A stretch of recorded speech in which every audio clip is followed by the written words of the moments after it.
Bienvenue à La Santé au-delà des mots. Un rendez-vous avec des gens passionnés du réseau de la santé. Jean-Pierre Gagné, lui-même médecin, vous fera partager sa passion pour le domaine et vous fera découvrir une foule d'invités et d'acteurs clés du réseau. Voici votre animateur, le docteur Jean-Pierre Gagné. Bonne écoute.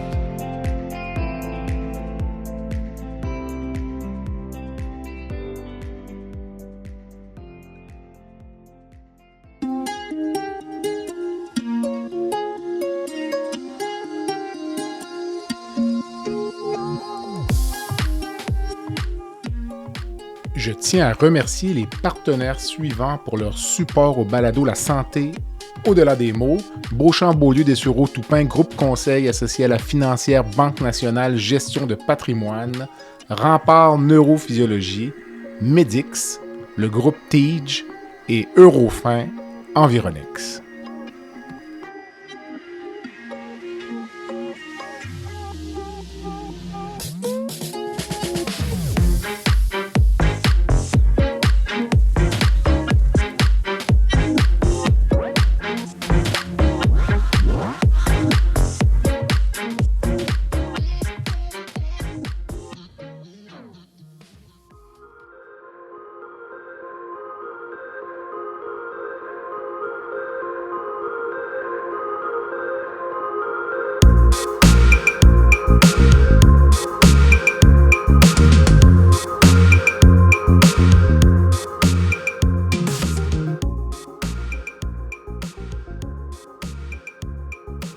Bonjour à tous. Avant de commencer, je vous parle de Brian Beaulieu de la financière Banque nationale à Trois-Rivières. Brian supporte le balado depuis les tout débuts. Je vous invite fortement à le contacter pour votre planification financière.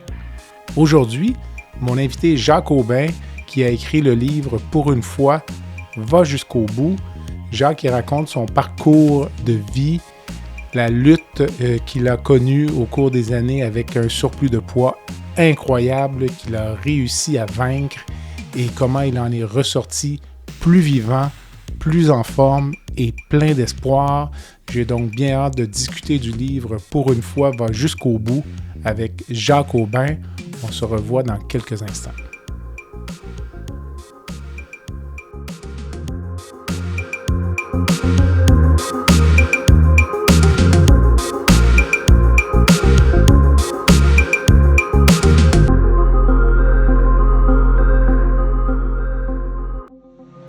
Jacques, bonsoir. Bonsoir, comment ça va Jean-Pierre? Ça va bien toi? Ça va toujours très bien. Excellent. On a un petit peu de retard, donc les aléas du trafic, mais au moins on se parle, c'est la bonne nouvelle. Absolument. Écoute, merci d'avoir accepté cette deuxième invitation.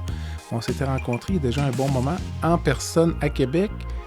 Oui. Et à ce moment-là, le podcast était en mode audio. Là, on se rencontre à distance, puis le podcast est en mode vidéo. Donc, on a une combinaison des deux.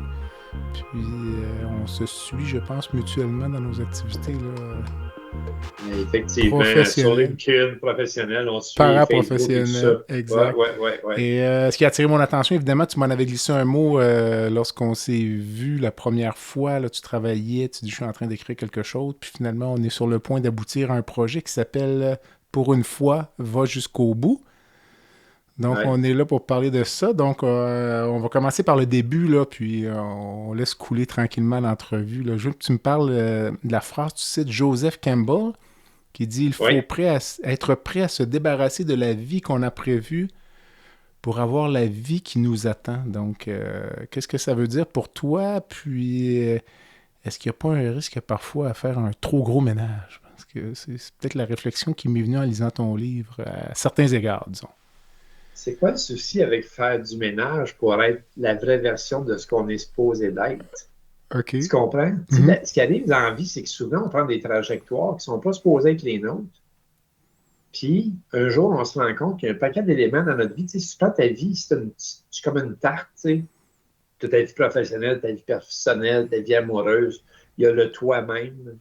Mais tout ça, ensemble, des fois, il y a une partie de tout ça qui ne fonctionne pas. Puis on reste dedans parce que, tu sais, on nous a éduqués à rester dans un moule à tarte. Mm-hmm. Puis on reste là. statu quo. On préfère rester dans le statu quo que de dire, hey, sais-tu quoi? Si je partais à la découverte, voir c'est quoi ma vraie identité. Si j'acceptais de me reconnecter au petit gars que j'ai été pour redevenir ce petit gars-là, mais comme adulte, comme humain. Puis, si tu regardes mon livre au complet, qui s'appelle Pour une fois, va jusqu'au bout, ben c'est ça mon histoire. J'ai traversé le temps en essayant de m'adapter, puis en essayant de me réadapter et m'adapter à redevenir ce que j'étais quand j'étais un enfant. Mais quand tu dis la vie qu'on a prévue, là, je sais pas, toi, s'il y a un élément, je sais pas si tu crois au destin ou autre, mais en même temps... Je crois en tout ce que les scientifiques croient pas. On est fait pour s'entendre. Non, c'est pas vrai.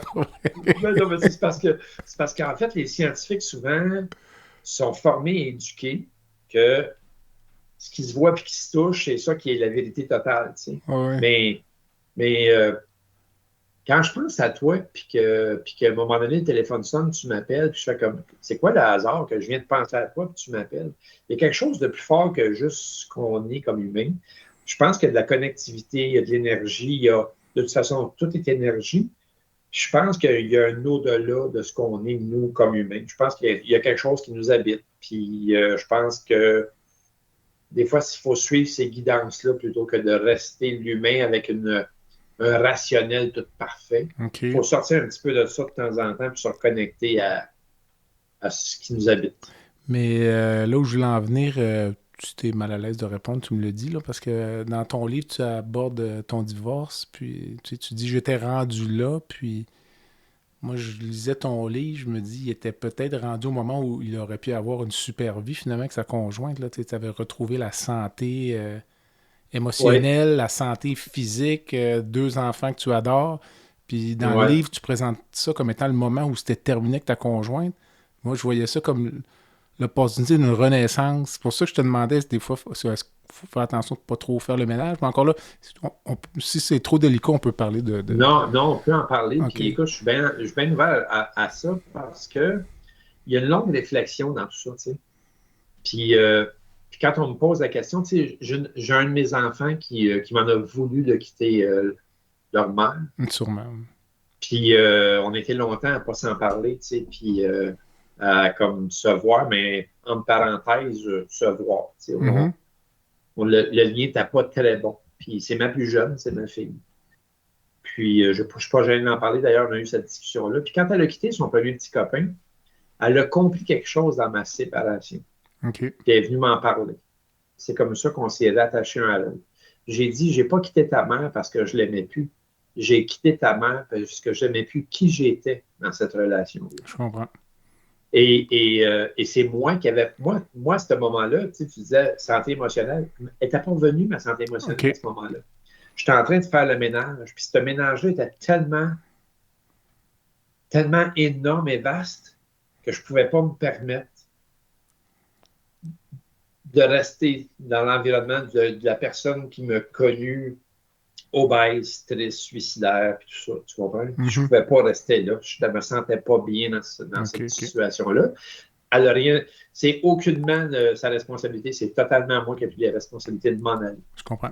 Mais écoute, on va en parler de ta fille, parce que j'ai l'impression qu'il y a eu quelques déclics là, dans ta vie, mais j'ai l'impression que ta fille s'en allait au camp de base du Mont-Everest, elle s'entraîne, le fameux 5 km où tu n'as pas pu courir, tu te retrouves au stade olympique, tu es la seule personne avec un surpoids à des 1000 à la ronde, puis là, tu as promis à ta fille, je vais le courir l'an prochain. J'ai l'impression que ça a été vraiment ça, un des déclics majeurs, ou de la façon dont je le perçois, ou ça a l'air anodin, mais c'est majeur en même temps. Là, tu racontes bien l'histoire... Tu marches dans le stationnement du stade olympique, tu as de la misère de te rendre, je pense, de ta voiture à la piste, là, dans quelques centaines de mètres, là, puis t'es pas vieux là, à l'époque, je veux dire. Exact. J'ai 46 ans à l'époque. Puis... Tu me contais ça un peu, cette histoire-là, disons. Oui. Ben, en fait, c'est ça que, tu sais, le matin de l'événement, tu sais, comme je dis dans le livre, le samedi soir, tu sais, c'est tout le temps les bons super rosés. C'est ça que tu racontes. Tu sais. Puis le matin de l'événement, je pense que ça se passe le 5 ou le 10 septembre. Je pense que c'est le 5 septembre cette année-là. la course se termine encore dans le stade. Puis ma fille participe à ça. Puis quand elle a eu terminé sa course, c'est sûr que moi, je suis mal à l'aise tout le temps que je suis là, dans le sens où c'est tout du monde qui sont relativement dans une belle santé, qui sont là. C'est tout du monde qui sont souriants. Puis moi, je suis triste, puis je suis en train de décanter le vin que j'ai bu la veille. Puis je suis pas bien dans cet espace-là. Puis je ne sais pas pourquoi, j'ai une effervescence à un moment donné.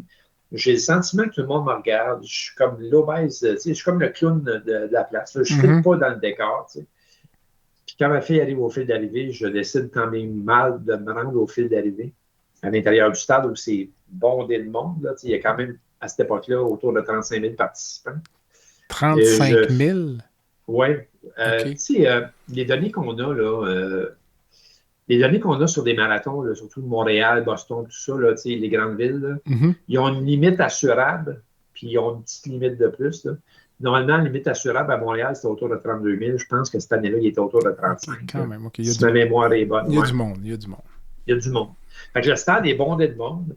Je finis par me faufiler jusqu'à elle au fil d'arrivée. Elle vient de sortir sa médaille à sa banane, white dog. Puis je m'approche d'elle, puis j'ai dit, Alexandra, l'année prochaine, je fais ça avec toi. T'sais. Puis c'est sûr qu'il s'est créé un silence dans un espace où elle était dans l'effervescence de son moment. Puis moi qui s'affirme en disant l'année prochaine, je vais faire ça avec toi. J'ai été regardé avec du doute, autant par la maman que par ma fille. Mais c'est sûr que ça a été un des moments qui a comme déclenché. Puis ce qui a déclenché, sincèrement, c'est tenir une promesse. Aller au bout de cette promesse-là. C'est à partir de cette promesse-là que j'ai commencé à penser à c'est-tu possible? Y a-t-il quelque chose que je peux faire pour transformer ça? Quelques mois auparavant, je m'étais fait peser dans un abattoir à cochons.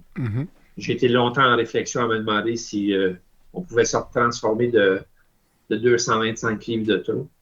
Puis cette journée-là au Stade olympique, j'étais convaincu que je pouvais faire n'importe quoi. Je ne sais pas pourquoi. Mais j'ai juste suivi ce qui montait en dedans de moi, puis j'ai dit l'année prochaine, je fais ça avec toi. C'est tellement difficile, cet objectif-là, que même ton entraîneur n'y croyait pas. Là. Tu racontes, tu t'étais assis avec lui, puis tu avais dit, genre, écoute, tu vas te rendre 275, c'est ton maximum, tu n'iras pas plus bas. Ouais. Finalement, tu as failli t'en aller, puis t'as retenu, puis... Oui, exact. Tu as bien lu cette partie-là. Puis, tu sais, c'est évident que quand j'ai montré mon petit carton avec qui était écrit 210 livres dessus, lui, il ne croyait pas, tu sais. Mais j'ai d'ailleurs dit cette fois-là, si tu n'y crois pas à ce projet-là, tu ne peux pas participer à mon projet. Moi, ça me prend quelqu'un qui va soutenir ce que je fais. T'sais. Moi, ma décision, les années ont fait que depuis ce temps-là, j'ai eu beaucoup de réflexions par rapport à cette période où je suis tout le temps en train de me combattre avec des gens qui ne croient pas au projet. Puis que je finis par convaincre d'une façon ou d'une autre par ma détermination. Et fouille-moi, je l'ai pris, cette détermination-là, je ne le sais pas. Mais en dedans de moi, je le sais que je veux réussir ça.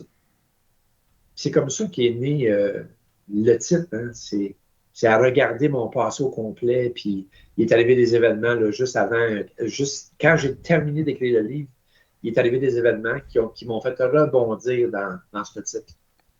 Tu racontes dans ton livre. Le titre a été choisi le 15 décembre dernier, soit dit en passant. OK. Ouais. Tu racontes la perte de poids, là, finalement, peut-être au début, 1-2 livres par semaine, des semaines, tu vas jusqu'à 8 livres dans la même semaine. As-tu ce que j'appellerais des rechutes, là, donc de reprendre un peu de poids ou ça a toujours été... ça a toujours, bien été. Là, ça a toujours bien été. J'ai jamais eu de ce qu'on appelle de plateau. Ce que les gens appellent un plateau, c'est un moment où ça ne fonctionne plus ta perte de poids. J'en ai jamais eu. J'ai jamais eu une semaine où je n'ai pas pu dire j'ai perdu une demi-livre, j'ai perdu une livre, j'ai perdu 2 livres. J'ai jamais pu dire ça. J'ai jamais pu dire j'ai eu un plateau. Pas plus que j'ai eu un mur au marathon. Tu comprends? Le monde dit il y a un mur au marathon à 32 km, il n'y a plus de jambes. C'est pas vrai. Là, dans mon cas, ça l'était, mais... Oui, mais ça dépend comment tu gages tes affaires. C'est sûr. Jean-Pierre, si tu pars au marathon, tu es entraîné pour le faire en 4 minutes le kilo, mais tu le fais en 3 minutes 30, ça se peut qu'à 32 km, tu manques de jambes. Tout à fait. Bon, ben c'est le même principe dans la perte de poids. Si tu t'engages à dire, ça prendra le temps que ça prendra pour réussir mon projet, mais je suis engagé à tous les jours à le faire, c'est des victoires à chaque repas. Hein, parce que moi, je m'étais conditionné à être victorieux. Je me lève le matin, je m'en vais au gym. Mm-hmm. Je choisis mon alimentation pour le déjeuner, le dîner, le souper. Je dors bien. Je ne grignote pas le soir. Je suis attentif à mes besoins, comment je me sens. Le souci dans notre monde moderne, c'est que tout le monde veut que ça aille vite. Je pèse 350 livres, je veux peser 205 la semaine prochaine. Puis je mets la responsabilité de ce projet-là dans les mains d'un entraîneur, d'un coach ou peu importe. Au lieu de prendre la responsabilité et de dire, je vais le faire, ça prendra le temps que ça prendra, mais il y a une chose que je sais, c'est qu'après 2-3 semaines, quand je me posais la question, ouais, j'ai perdu 2 livres, c'était plus ça la question, c'était comment tu te sens? Puis en dedans de moi, la seule chose que j'entendais, c'est je me sens beaucoup mieux. OK. Bon, ben, si tu te sens beaucoup mieux, c'est les effets de ce que tu as fait jusqu'à aujourd'hui. Continue.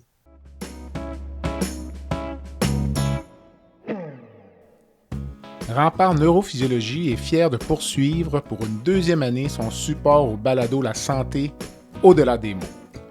Rempart Neurophysiologie est une entreprise spécialisée dans l'octroi de services neurologiques tels que le monitorage neurophysiologique péropératoire. Plusieurs chirurgies comportent des risques de complications neurologiques graves, mais avec Rempart, ces complications sont réduites à moins de 1%. Rempart est votre ange gardien en salle d'opération. Pour les besoins particuliers de votre hôpital, votre clinique ou votre centre de soins, contactez Rempart Neurophysiologie à info@rempartneuro.ca. C'est à info@rempartneuro.ca.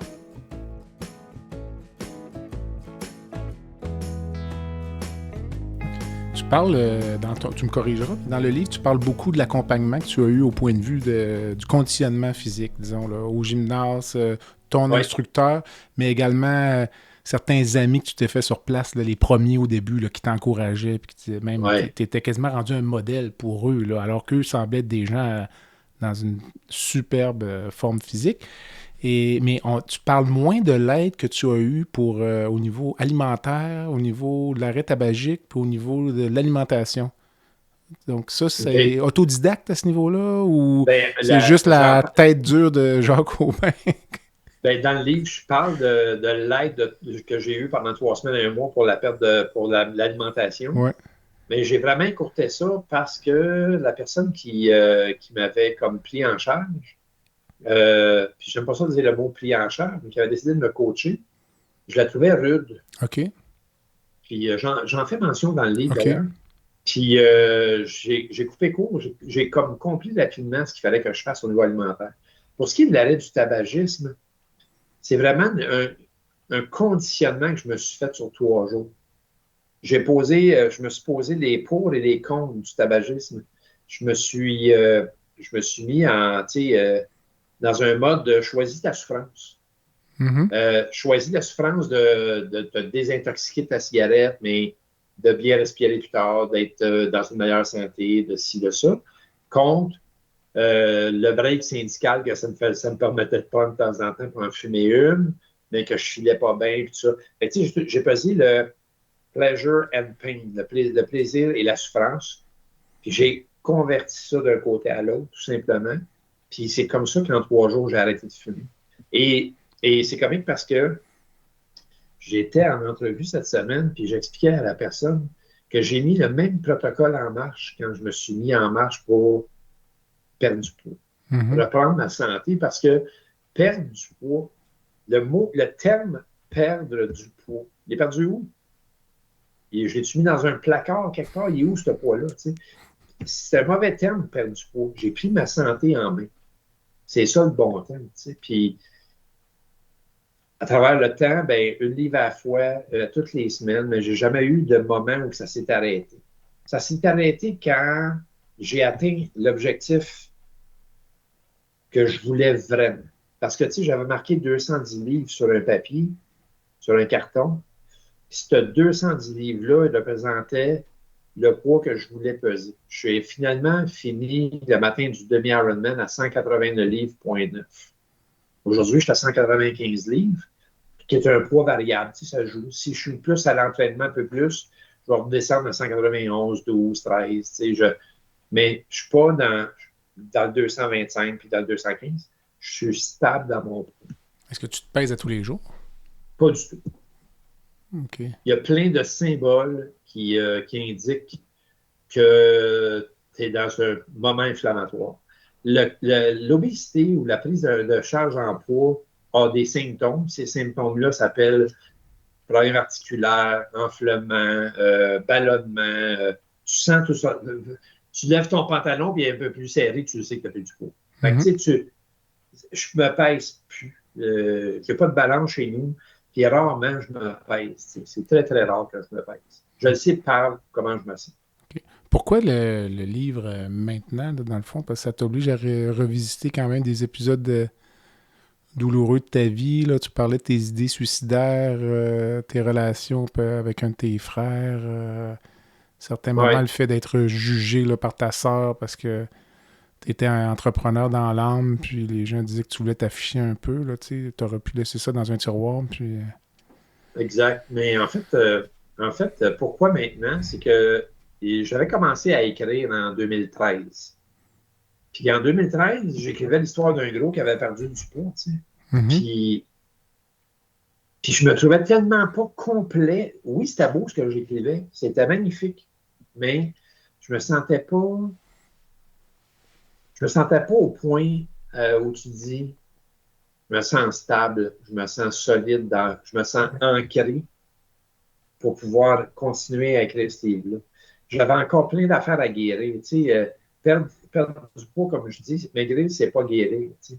C'est pas parce que tu as perdu du poids que tu guéris. Tu guéris quand tu soignes les affaires qui t'ont amené à devenir gros. Tu guéris quand tu prends soin de ce qui a provoqué dans ton corps ce désir de te protéger avec une armure corporelle. Jacques, penses-tu que tu aurais pu vivre, disons, la même détresse, là, les mêmes enjeux à une certaine période de ta vie sans avoir un surplus de poids ou... Absolument. Ça aurait passé ailleurs, j'imagine, dans une... Ben, ça, tu sais, mettons, je vais donner un exemple. Là. Quelqu'un qui, tu sais, t'as des gens, j'en connais, là, moi, je suis en forme, je pèse 140 livres, je mesure 5 pieds 11, là. Puis, sont meg. Ils ont des comportements alimentaires désastreux, mais ils ne prennent pas de poids. Là. Tu les connais, ceux-là. Là. Ils finissent toujours par avoir un problème de haute pression puis d'autres types de problèmes. Là. Moi, je les appelle les dangereux, parce qu'ils ne savent pas qu'ils ne sont pas en forme. Physiquement, ça ne paraît pas. T'sais. Mais mettons que j'ai une attitude corporelle comme ça. Moi, dans mon cas, je prenais du poids. Il y en a qui ne prennent pas de poids et qui ont des comportements tout croche. Je pense que oui, j'aurais pu rester, mettons, mince, puis avoir la même détresse tout au long de ma vie. OK. Oui. Puis à l'inverse, aurais-tu pu être heureux avec un surplus de poids aussi? Absolument. OK. Absolument. Je pense que le poids a une odeur, une couleur et une saveur. L'odeur, la couleur, la saveur de ma surcharge pondérale et mon obésité venait de blessures infantiles, de blessures d'enfance qui n'étaient pas soignées. Ça venait de comportements qui ont été dirigés vers moi quand j'étais petit, que je n'ai pas su me défendre, puis qui revenaient constamment, parce que les autres humains qui se présentent après, tu ne les détectes pas, puis ils font la même affaire, puis tu reconnais le pattern, puis après, là, tranquillement, tu finis par découvrir que tu as encore devant toi le même genre de personnage. Mais toi qui... Fait que j'ai fait le ménage là-dedans. Ça a pris des années. Peut-être pour revenir au début de l'entrevue, penses-tu que les gens qui entraient en relation avec toi à cette époque-là percevaient ta faiblesse ou avant même que tu la manifestes ou Moi, je pense que quand tu as la bonté imprimée dans ton visage, Jean-Pierre, les gens essaient toujours de profiter de toi.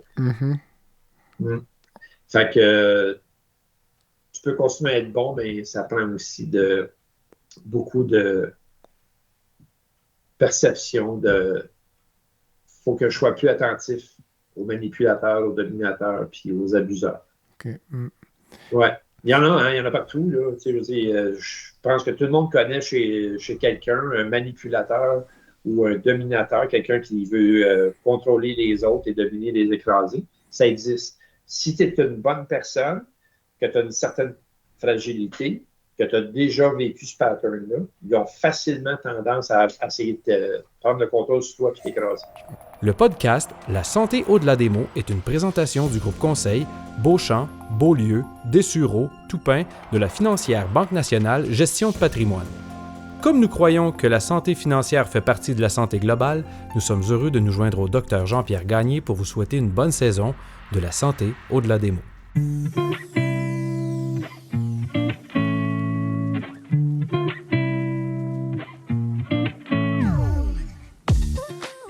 Fer et Velours est une entreprise de Québec spécialisée dans la location de mobilier vintage et création d'ambiance.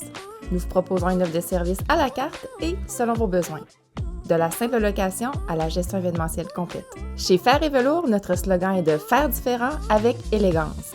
Visitez notre site web au www.fervelours.com. Au plaisir de vous rencontrer.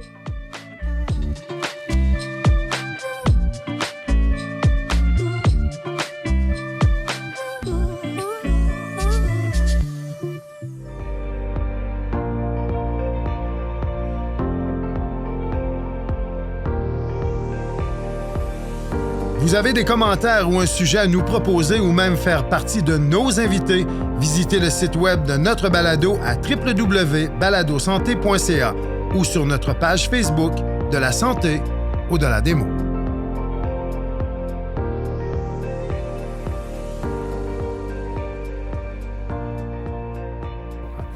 Dis-moi, on revient au fait là, d'être... Toi, tu utilises le terme obèse, je pense, sans aucune hésitation, là, alors que certains considèrent que c'est péjoratif. Quel regard portes-tu? Là? Il y a comme une culture actuellement dans notre société pour ne pas blâmer les gens qui ont un surplus de poids. Puis on le voit même, si on porte attention, même les mannequins maintenant dans les boutiques de lingerie féminine, si on regarde, les mannequins n'ont pas la même... disons, morphologie qu'elle pouvait avoir, ou il ou elle pouvait avoir il y a 10 ou 15 ans.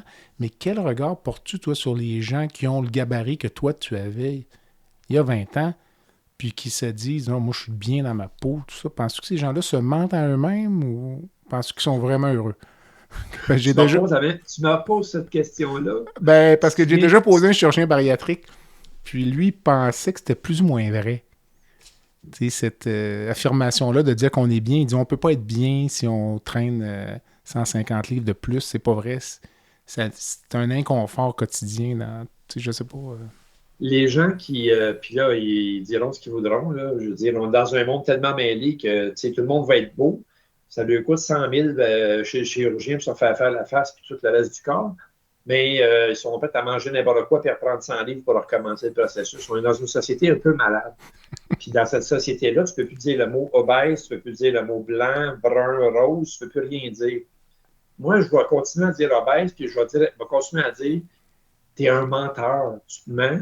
Puis si dans le moment, à 25 ans ou à 30 ans, tu te sens bien dans ton corps de gros ou de grosse, puis je vais utiliser le terme de même, puis c'est plate, puis je ne vais pas être méchant envers ces gens-là, je te promets qu'à 50 ans, tu vas commencer à penser à moi, puis tu vas dire j'aurais donc dû prendre soin de moi.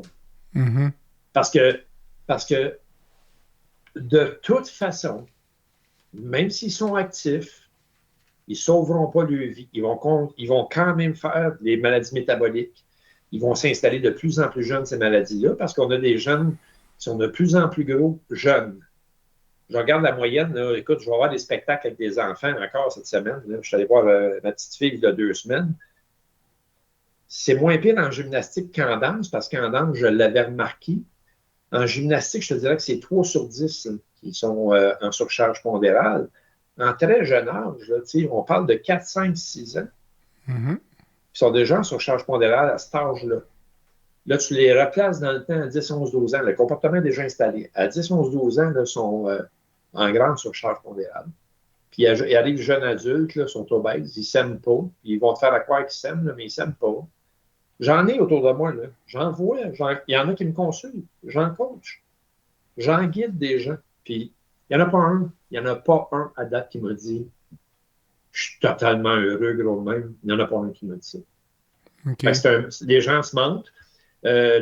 Écoute, je me mentais moi-même. Tu sais, moi, le monde disait « Hey, t'es gros, genre, de faire tu fasses de quoi? Ça n'a pas de bon sens. » Je dis « Je suis pas gros, j'ai juste des gros os. » Ouais. En réponse, tu sais, puis les gens, ils vont réaliser avec le temps. Puis, tu sais, l'autre facteur qui est clair qu'il faut que les gens comprennent. Tu ne maigriras pas parce que tu cours à tous les jours. Tu vas maigrir parce que tu fais des choix sains dans ton assiette, que tu as des comportements sains dans ta vie.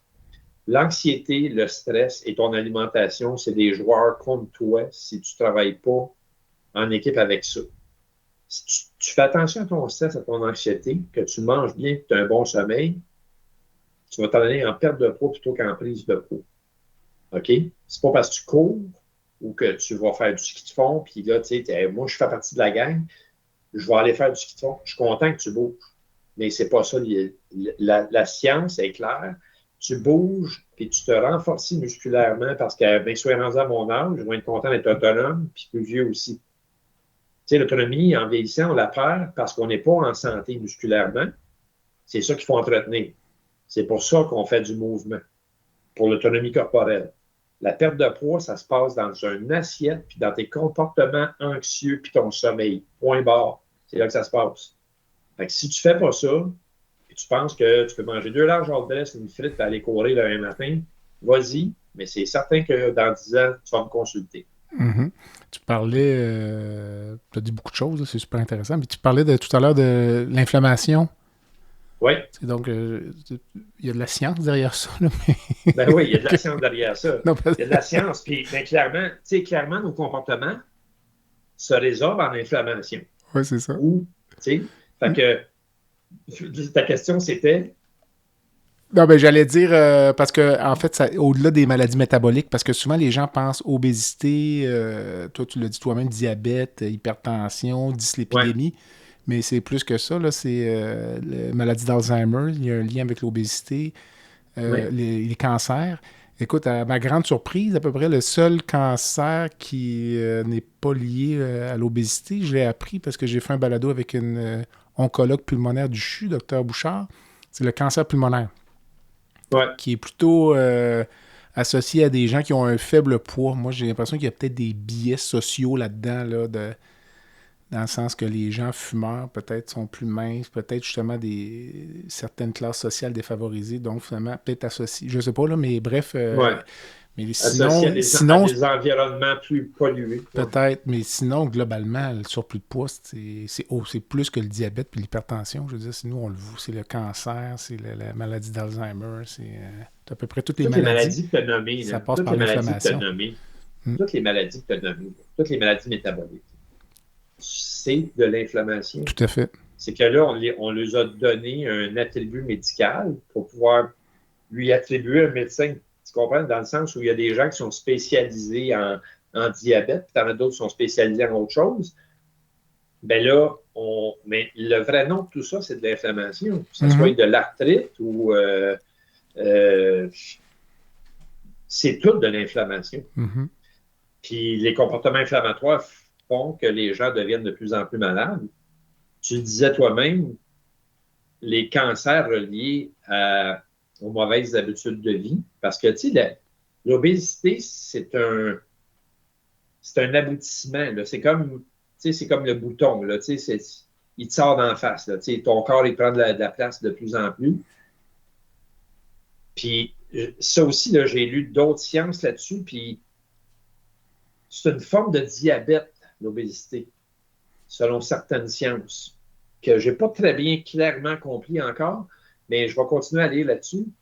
C'est une forme pour le corps de protéger les organes en envoyant des charges dans des tissus, plutôt que de les envoyer dans les organes. Mm-hmm. Fait que oui, la gestion se fait au niveau des organes, mais après ça, pour protéger certains autres organes, ils envoient ça dans les tissus. Mm-hmm. Fait que dans le fond, c'est une forme de diabète, l'obésité. Mm-hmm. Ça sert à une troisième forme de diabète. Puis à un moment donné, ben, il vient que le corps il est plus capable d'en prendre physiquement, mettre du poids, ben là, le diabète embarque pour ces personnes-là, puis tout le reste. Il me semble que Mais j'ai déjà lu un Ouais. truc là-dessus, effectivement, là, mais c'est un peu loin de mon champ d'expertise. Ouais. Mais c'est fascinant de regarder tout ça puis de se dire, c'est quoi? Ça serait tellement simple si on éduquait les gens. Colin, qu'on les éduque pas, Ben les là, tu gens. parlais, en fait, moi je pense que tout passe par l'éducation. Quand tu Ouais. dis là, que tu as un enfant de 3 ans, 4 ans qui est je veux dire, surpoids, là, pour être politiquement correct, Ouais. c'est pas de sa faute, on est d'accord? Ben non. OK, parfait. Donc, On est d'accord, il n'est pas responsable de ça. Ben à 7 ans non plus, là. c'est ça. Il y a des. Puis là, je ne veux pas blâmer les parents. Mhm. Je veux pas les blâmer. Ils n'ont pas plus été éduqués. Non, mais en fait, je pense qu'on n'a pas le courage de nos ambitions, c'est mon avis. Et tu Ouais. dois te tenir dans les arénas de temps en temps, j'imagine? Ben, genre, rarement. oui. As-tu déjà Ben, regardé le pas menu? les arénas, mais les terrains de soccer. As-tu déjà regardé le menu du casse-croûte dans une aréna? As-tu déjà Écoute, regardé? As-tu déjà porté attention? Oui. C'est épouvantable. C'est une évidence. C'est dégueulasse. Il n'y a C'est pas d'autre juste mot. évident. Non, mais puis le pire, c'est que, puis je veux pas blâmer les parents, là. Il y a 21 repas d'une semaine. J'aimerais ça prendre les familles, faire une statistique, là. Prendre des familles moyennes qui arrivent avec une boîte de tout préparé. Combien de fois par semaine ça arrive, ça? Chez les familles modernes, combien de fois par semaine les parents arrivent avec un tout prêt pour souper? Une pizza un soir, des sushis l'autre soir, une marque de poulet XYZ un autre soir. Puis toutes les nouvelles familles, jeunes familles, en général, là, ils doivent passer la moitié du repas en tout préparé, là, en tout prêt. Là. Et, déjà pré-cuisiné, si tu veux. Mais les parents vont te dire on n'a pas le temps, les deux travaillent. Tu réponds quoi à ça, toi? Ouais. Moi, je réponds à ça, trouve-les le temps. Puis je vais être plate avec ça, là, mais si tu n'as pas le temps de ta santé, il va falloir que tu prennes du temps de ta maladie tantôt. Puis ça, je ne suis pas le seul qui en parle, il y en a plein de monde qui en parle. Prends le temps pour ta santé. Qu'est-ce qui est... Les gens ils disent, j'ai pas le temps. OK, il faut que ton gazon soit plus beau que le voisin, que tu aies 2 charneux tout le temps dans le cours, il faut tout le temps que tout soit tout le temps plus beau que ton voisin. Ça, tu as du temps pour ça. Mais tu n'as pas le temps de te choisir puis de t'identifier à de la santé pour toi-même puis être un modèle pour tes enfants. Je m'excuse, tu es dans le champ. C'est pas vrai que c'est l'économie financière qu'il faut qu'il guide tout. Okay. Choisis une petite maison, puis prends des... Je le sais que c'est pas facile, mais prends des moyens pour que la santé soit au cœur de ta vie. Pourquoi tu travailles pour faire 100 000 $ par année? Pour être malade? Ou pour être en santé, pour profiter de la vie? Pourquoi tu fais cet argent-là? Mais parmi les gens que tu accompagnes, il y en a qui doivent te dire aussi, ou tu le sais, j'imagine, que c'est moins cher de mal manger aussi? Ou tu vas me dire, il y a moyen de s'arranger aussi, probablement, si on porte attention puis on fait les bons choix? Ou... Écoute, que tu sois végétarien, que tu sois végétalien, que tu sois carnivore, que tu sois paléo, peu importe le mode alimentaire que tu choisis, méditerranéen, whatever, ça va continuer à te coûter moins cher de te cuisiner par portion que de faire venir par portion. Ça va toujours te coûter moins cher. À cette heure, prends le temps de le faire. OK. Tu sais, moins de restaurants. Exemple, je sais pas, tu as 10 repas familiales par semaine. Un repas familial, là, je vais le mettre au plus cheap, mettons 60$ le repas. J'y vais vraiment cheap. Tu vas chez McDo à 4 aujourd'hui, ça coûte plus cher que ça. Tout à fait. OK? Donc, m'aller à 60. 10 repas par semaine. Ça fait de l'argent, là. Tout à fait. On va déjeuner de temps en temps à 2 au restaurant. Là. Ça coûte 50$. Non, c'est ça. C'est un déjeuner. Fait que, tu sais, là, tu travailles pour payer des repas au restaurant, en partie, parce que si tu fais 1200$ de salaire net par semaine, tu en mets 600 sur des repas, il reste 600 pour payer la garderie. Je m'excuse, là, vous ne savez pas compter. Écoute, on fera le calcul sur un fichier Excel.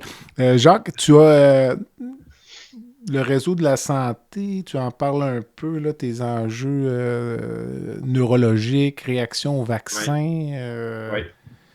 Puis, es-tu, mettons, contre le réseau de santé? Comme t'es pas conspirationnisme, je veux dire, t'es anti-vax, d'après ce que je comprends, ou juste pour te saisir, disons. Pas en tout. Tu te situes où là-dedans, là, en fusion avec... Ouais. S'il n'y avait pas eu écoute, il y a des vaccins qui clairement sont des vaccins nécessaires, qui ont été nécessaires. Il y en a d'autres pour lesquels je peux considérer qu'il y a quand même des doutes. Tu sais, moi, si je t'offre 8,5 milliards de clients à 10 piastres chaque, je vais juste les mettre à 10 piastres chaque, je pense que tu vas tous les prendre, des clients. Fait que, tu sais, j'ai encore un doute un petit peu sur ce qui s'est passé la dernière fois, mais c'est pas vrai qu'il faut enlever le vaccin de la polio à l'époque. Ou de la rougeole. Ou de la rougeole, ou peu importe. On a sauvé des vies à travers le monde avec des vaccins. OK. Fait que je suis pas un scientifique, puis c'est pas clair. Je sais une chose, c'est que mon corps m'a réagi à un vaccin. C'est la seule science que je peux comprendre pourquoi j'ai eu un déficit neurologique. Fait que tu sais, tu as une personne qui... parce que ma neurologue me l'a dit, tu n'as pas été en manque au niveau des minéraux puis de la B12 dans ta perte de poids, tout est beau. Ils l'ont vu à la ponction lombaire. Puis c'est là qu'ils ont déterminé que j'avais eu quelque chose qui était venu de l'extérieur. Puis ce que j'avais eu de l'extérieur dans les 48 heures avant, c'était un vaccin pour l'influenza. Puis tu sais, quand la neurologue elle rentre dans ta chambre, elle se sortit la tête d'un puis qu'elle dit « Hey, à passer, M. Aubin, avez-vous eu un vaccin d'influenza récemment? » Quand tu lui donnes la réponse, puis elle repart sans te donner de détails, même tu te poses des questions, puis tu te mets en mode recherche. C'est ce que j'ai fait. T'sais? Puis là, tu découvres que oui, des maladies comme Guillain-Barré et d'autres trucs qui sont effectivement apparus à travers les recherches, puis certaines statistiques par rapport à certains vaccins. Fait que là, tu vois, on parle de... Puis là, c'est-tu encore fictif? C'est-tu mythique? On parle actuellement de problèmes coronariens par rapport au vaccin de la COVID. Est-ce que c'est fondé ou pas? Je ne le sais pas, là, mais parce qu'à cette heure, il faut faire attention d'où vient l'information. On s'entend, hein, et on a deux types de médias, puis ces deux types de médias-là sont assez étourdissants à suivre. Fait que, à un moment donné, il faut que tu ailles puiser dans des recherches, dans des sciences pour comprendre. Je n'ai pas pris le temps de le faire. Je comprends. Mais on semble dire là, que la COVID aurait probablement eu des effets sur certaines personnes par rapport au cœur ou au vaisseau sanguin. Mais moi, si après ça, moi, je ne suis pas contre je suis pas contre la vertu de la science, mais en même temps, est-ce que j'ai autant besoin de cette science-là si je suis responsable de mon identité santé? Tu sais, Jean-Pierre, t'aimes-tu mieux m'avoir en santé si je vais te voir une fois par année à ton bureau et tu fais des examens sur moi et tu dis « Tout va bien, mon Jacques, on se revoit l'année prochaine » ou si tu veux me voir avec deux cancers? Qu'est-ce que tu préfères? Tu sais, sincèrement, là, c'est sûr que ça doit être plus payant opérer que de voir des clients un après l'autre en médecine générale. Mais, puis si on enlève le facteur paye, là, la job d'un médecin, c'est quoi? C'est de préserver la vie et de prendre soin de la santé des gens. Tu sais, comment est-ce qu'il s'appelait votre fondateur de la médecine? Hippocrate. Hippocrate, il disait quoi? Que votre nourriture soit votre... je ne me souviens plus, il y avait un terme, là, que votre nourriture soit votre santé ou votre médecine, ou je ne sais pas trop. Je veux dire, si le premier qui faisait de la médecine disait ça, peut-être que ça peut-être temps qu'on se réveille, puis ça peut-être temps que toute la meute de médecins là, qui est castrée par un ordre médical, là, parce que moi, je pense que tous ces ordres médicaux-là sont là pour vous garder entre deux lignes, puis pas jamais donner d'opinion claire. Puis là, je ne suis pas fin de dire ça devant la TV, comme on dit, mais j'ai le sentiment qu'il y a plus de médecins qui se lèveraient pour dire « Soyez à l'affût de votre santé, prenez soin de votre santé ». Je ne suis pas certain, honnêtement. Là. Je pense que ça nous ferait plaisir. Comme je donne un exemple, le dépistage du cancer colorectal, là, c'est évident que si on fait plus de sport, on s'alimente mieux, tout ça, il y aura moins de polypes, moins d'adénomes, moins de cancer. Cela étant dit, moi, quand je fais une coloscopie à un patient de 50 ans qui a passé une recherche de sang dans les selles, puis que je trouve un polype de 1,5 cm que j'enlève, ça prend 3 minutes, je viens de sauver une opération. je Ouais. suis content, là, tu comprends? J'ai pas le réflexe de Ouais. me dire que j'ai perdu un client, là, 0, 0, 0, là. Puis nous OK. autres, moi, je serais content la journée où je vais arrêter d'enlever des cancers du côlon, là. Parce que, Est-ce que nos médecins, puis là, je pose la question parce que je regarde le budget provincial actuel, je regarde l'état de santé de notre système de santé qui est dépéri à vue d'œil, puis je pense que tu en es un témoin, puis j'ai plein d'autres amis médecins qui me disent la même chose. Est-ce qu'on est rendu à l'endroit dans la société où, avant longtemps, on va repayer pour nos soins, tout le monde, puis qu'il va falloir se responsabiliser?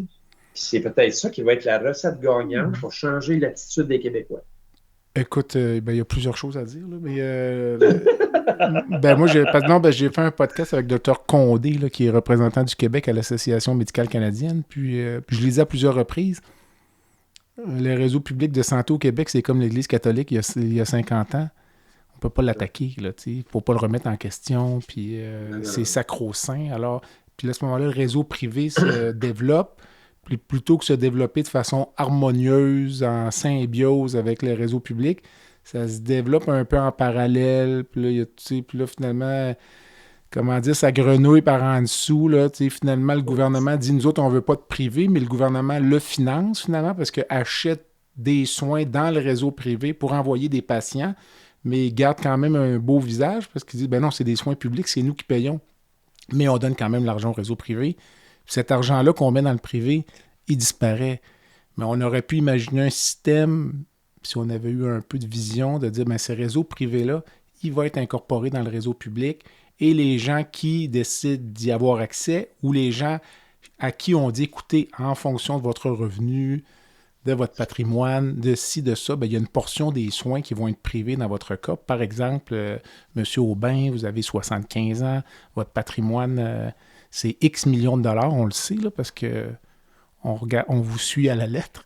Ben, votre prothèse de genou, M. Aubin, là, vous, dans votre cas là, précis, on a déterminé que ce serait dans le réseau privé, au même titre qu'on va te dire, écoute, si tu achètes une voiture au-dessus de tant de milliers de dollars, tu vas avoir une surtaxe. On le fait pour les autos. Ouais, on pourrait dire pour la santé, ben, M. Aubin, mais par contre, votre argent, votre prothèse de genou, vous payez là, dans le réseau privé. En fait, l'argent reste dans les réseaux publics. Puis on va refinancer les soins en oncologie. T'sais, mais là, actuellement, l'argent, il s'en va dans le privé puis il disparaît. Parce qu'on ne veut pas avoir des vraies discussions. Fait que ça, c'est mon opinion. Là où je voulais revenir sur les vaccins quand même, pour parler un peu de... Tu sais, moi, quand je me fais vacciner contre l'influenza, ben là, c'est sûr que j'approche un âge où moi, je peux en mourir. Mais tu sais, je me fais vacciner contre l'influenza depuis 20 ans. À peu près, à 35 ans, moi, mes chances de mourir de l'influenza étaient à peu près nulles. Là, c'est rare qu'on meure d'une grippe à 30 ans ou à 35 ans. Mais moi, je le faisais... pas pour me protéger moi, je le faisais pour protéger ma clientèle, les patients des hôpitaux, les patients âgés, en étant déjà très conscient à l'époque que je pouvais, moi, avoir des effets secondaires néfastes de ce vaccin-là. Il y a ça aussi, parfois, qu'on perd dans le discours public, là, que les gens refusent de voir ou n'acceptent pas, c'est que le fait de se faire vacciner, c'est un geste altruiste. Là, je pense que peut-être qu'il faudrait que les gens le comprennent. On ne se fait pas vacciner nécessairement pour nous, mais pour les gens autour de nous. Et malheureusement, de temps en temps, il y a des effets secondaires. Mais ça n'empêche pas, je pense qu'il faut rester critique, je suis d'accord avec toi, de la pertinence de chaque vaccin, puis du gain, puis de dire, est-ce que vraiment ces vaccins-là spécifiques dans cette tranche de population-là est-il pertinent ou non? Ça, je te rejoins à 100%, mais n'oublions pas le caractère altruiste de la vaccination qui vise à protéger l'ensemble de la population. Puis ça, on le voit aux États-Unis plus qu'au Canada, là, mais quand les taux de vaccination baissent, il y a des éclosions de rougeole, alors qu'on pensait que la rougeole, c'est une maladie qui était éliminée. Donc, il ne faut pas perdre ça de vue, parce que c'est certain, si tu es le seul non-vacciné dans une population de 100 personnes, tu n'auras jamais la rougeole, là. Non, tu vas pouvoir dire, écoutez, moi, j'ai jamais été vacciné, j'ai jamais eu. Mais c'est certain, tu étais le seul. Ils sont tous vaccinés. Mais bref. Tu peux pas le pogner du monde. Mais parenthèse, écoute, parenthèse. Mais pour revenir juste sur le vaccin, là, moi, je pense que c'est pertinent aussi qu'on regarde ce qu'on fait au niveau infantile. Parce que là, si je comprends bien, puis je connais rien de ces sciences-là, Mais là, on est rendu qu'on rajoute tout dans la même dose pour vacciner les enfants. Est-ce que c'est pertinent qu'on fasse une intervention, on échoue les 10 différents vaccins protecteurs, ou on s'amuse de faire vraiment des séparations? Écoute, ça serait le sujet. Il y a plein de sciences. Il faut que je me trouve un expert. Trouve un expert. Je sais que j'ai déjà entendu des experts dire, parfois, un peu de retenue, ce serait peut-être pas mauvais. Par exemple, quand tu as un enfant qui déjà vient de faire une infection virale ou fait de la fièvre, l'enfant a déjà, mettons, un syndrome viral, peut-être pas le bon moment pour aller donner 6 vaccins. Ça, j'ai déjà entendu des experts le dire, donc ça vient pas de ma bouche. Mais le reste, écoute, c'est dans mes cartons là, de faire le tour de la question. Donc, écoute, ça, c'est sûr que c'est une émission que je vais écouter. Puis ce qui serait le fun, c'est d'avoir vraiment des personnes qui vont en faire un débat. Là, tout à fait. Parce qu'on ait une clarté à un moment donné. Je pense que ça va être difficile d'avoir une clarté, mais je pense qu'il faut rester critique.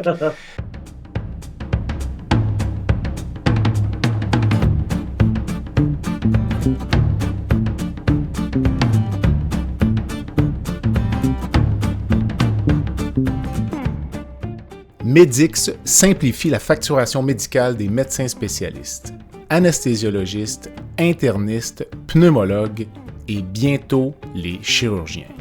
Grâce à une application mobile conviviale et une expertise personnalisée, Medix fait une différence réelle dans la vie des médecins. Sauvez du temps, réduisez les erreurs et optimisez vos revenus avec Medix.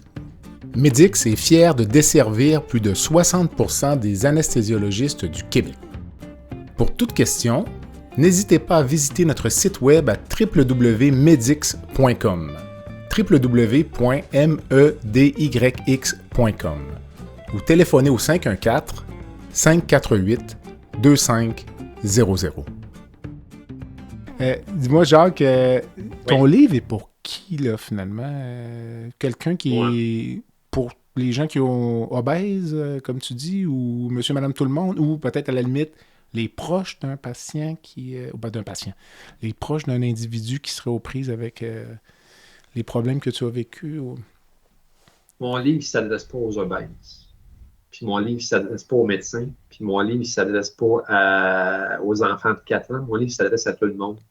Parce que mon livre, il ne parle pas seulement d'une perte de poids de 225 livres. Mon livre, il parle d'une histoire au complet d'un humain qui s'est transformé, puis qui a continué à faire sa transformation au-delà de la perte de poids. Qui a soigné tout ce qui n'allait pas bien dedans de lui. Mon livre parle de ça. Mon livre, il parle aussi d'espoir. Mon livre, il parle d'inspiration. Tout à fait. Mon livre, il parle de choses qui sont plus grandes que juste qui je suis. Tout à fait, tout à fait. Écoute, c'est très bien écrit. D'ailleurs, je me questionnais sur ton processus d'écriture. Si c'est pas indiscret, est-ce que tu écris seul? Est-ce que... J'ai écrit seul. As-tu un mentor? J'avais engagé une coach qui s'appelle Martine Sédilla, qui avait écrit plusieurs livres. D'accord. Puis elle est tellement sweet, Martine, elle m'a dit oui, je vais te coacher.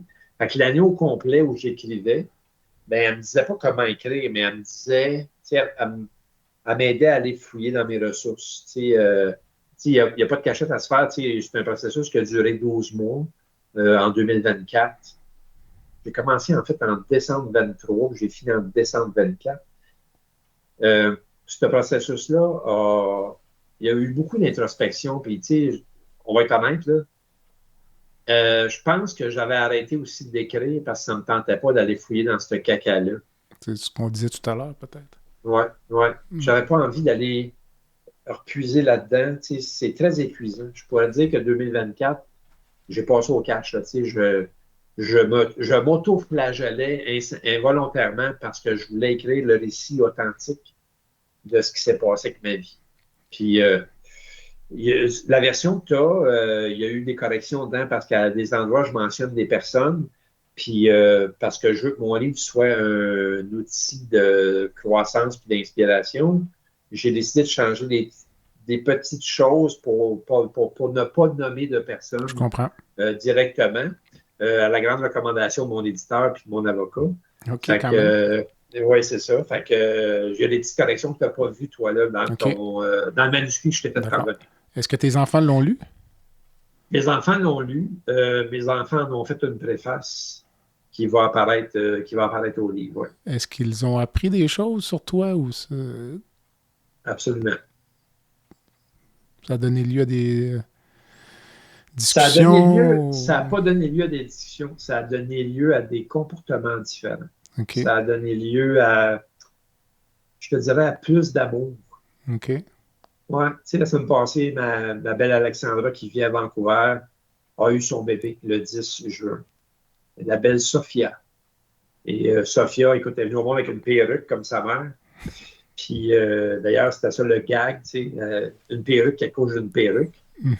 Puis je pense que tout ce que j'ai fait dans ma vie, puis ce qu'ils ont lu à travers ça, a fait qu'il y a des comportements qui changent. Tu sais, Alexandra m'a appelé 2 jours plus tard, un FaceTime, puis elle m'a dit, Papa, je t'appelle parce que je veux te présenter ta petite fille. Tu sais. J'ai trouvé ça tellement.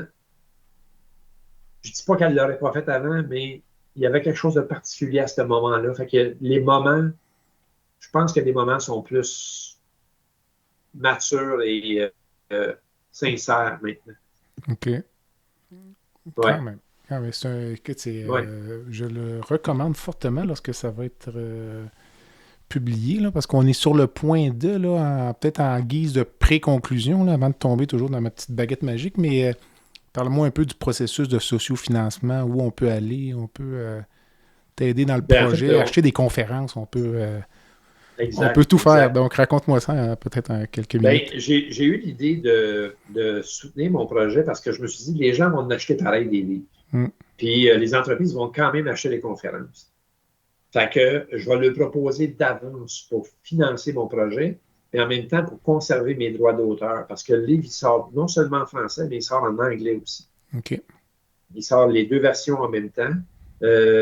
Au même moment, je vais faire le lancement aux États-Unis, puis dans le Canada anglais. Il y a du monde qui me dit que je suis fou, mais j'ai un désir ardent de faire grandir ce projet-là. Puis j'ai pensé à la ruche.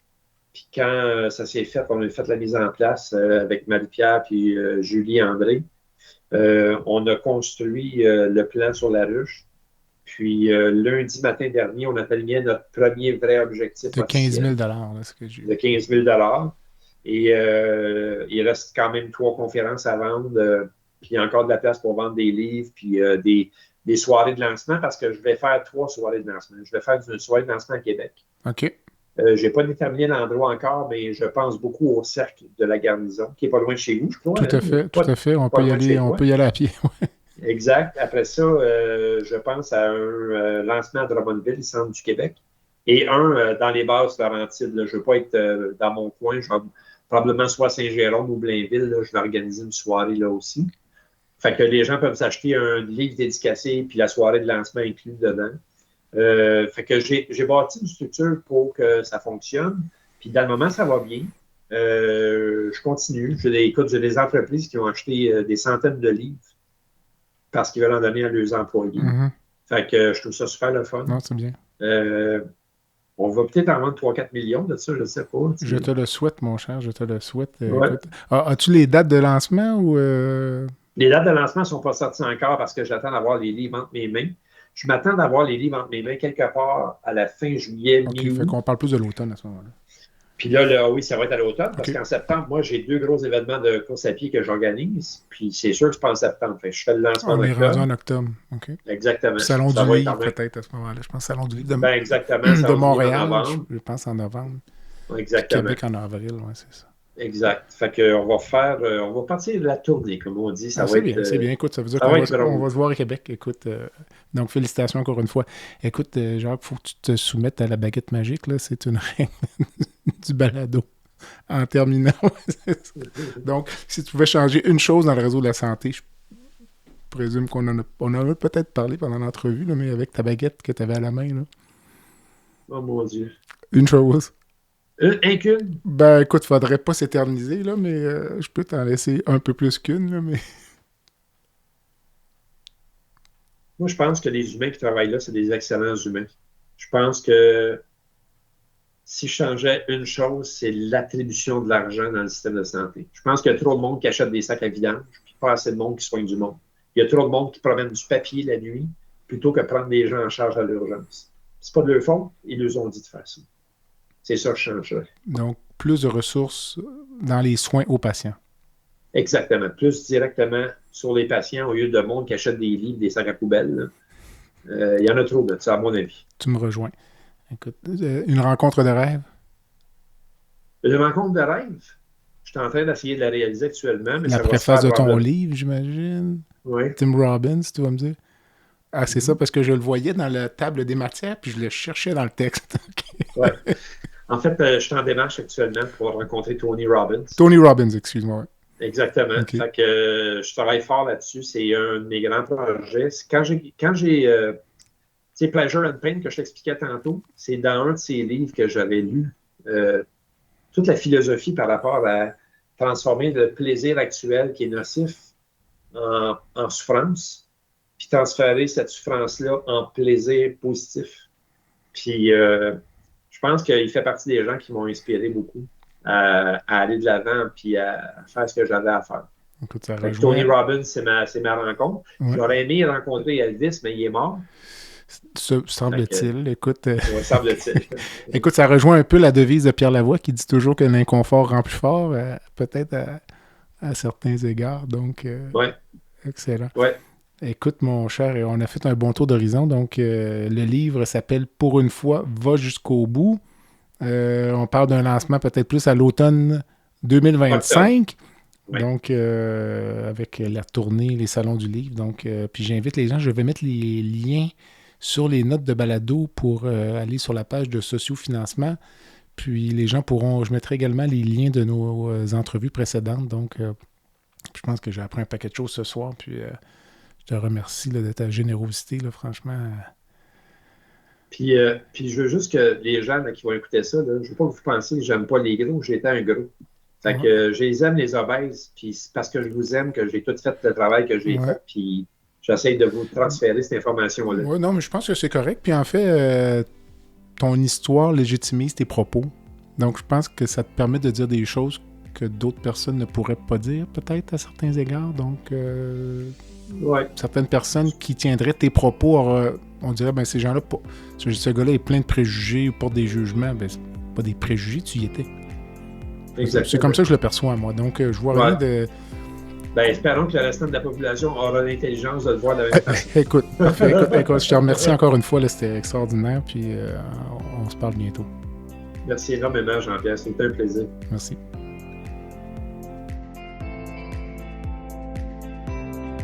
Voilà ce qui complète le balado de cette semaine. Merci d'avoir été à l'écoute et le Dr Jean-Pierre Gagné vous donne rendez-vous la semaine prochaine pour un autre épisode, La santé au-delà des mots.